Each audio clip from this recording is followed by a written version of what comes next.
सबसे पहला घर जो लोगों के लिए मुकर्रर किया गया वो है जो बुक्का में है, बड़ी बरकत वाला और सारे जहान वालों के लिए हिदायत है। इसमें खुली खुली निशानियां हैं, मसलन मकाम इब्राहीम, और जो इसमें दाखिल हो जाए वो अमन पा जाता है।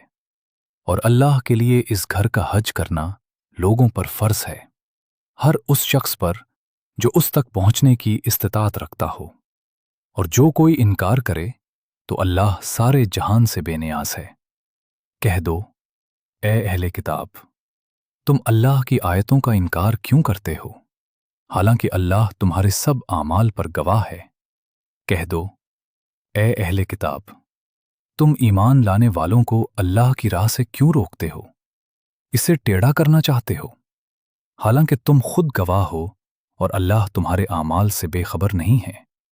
ए ईमान वालो, अगर तुमने अहले किताब की एक जमात की बात मानी तो वो तुम्हें तुम्हारे ईमान के बाद फिर काफिर बना देंगे। और तुम कैसे कुफ्र कर सकते हो, हालांकि तुम पर अल्लाह की आयतें पढ़ी जाती हैं और तुम में उसका रसूल मौजूद है। और जो कोई अल्लाह से मजबूती से जुड़ा रहे तो उसे सीधी राह दिखाई गई है। ए ईमान वालो, अल्लाह से डरो जैसा कि इससे डरने का हक है, और हरगिज ना मरना मगर इस हाल में कि तुम मुसलमान हो। और सब मिलकर अल्लाह की रस्सी को मजबूती से थाम लो और तफरके में ना पड़ो।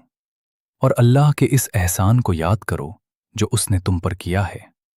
जब तुम एक दूसरे के दुश्मन थे तो उसने तुम्हारे दिलों में उल्फत डाल दी और तुम इसके फजल से भाई भाई बन गए।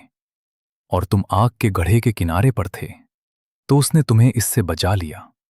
इस तरह अल्लाह तुम्हारे लिए अपनी निशानियां खोल खोल कर बयान करता है ताकि तुम हिदायत पाओ।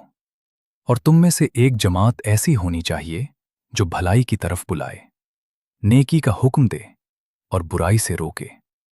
और यही लोग हैं जो फलाह पाने वाले हैं। और इन लोगों की तरह ना हो जाओ जिन्होंने वाज़े निशानियां मिलने के बाद फिर तफरका डाला और आपस में इख्तिलाफ करने लगे। इनके लिए बड़ा अजाब है जिस दिन कुछ चेहरे सफ़ेद होंगे और कुछ चेहरे सियाह। जिनके चेहरे सियाह होंगे उनसे कहा जाएगा, क्या तुम ईमान लाने के बाद फिर काफिर हो गए? तो अब कुफ्र के अजाब का मजा चखो।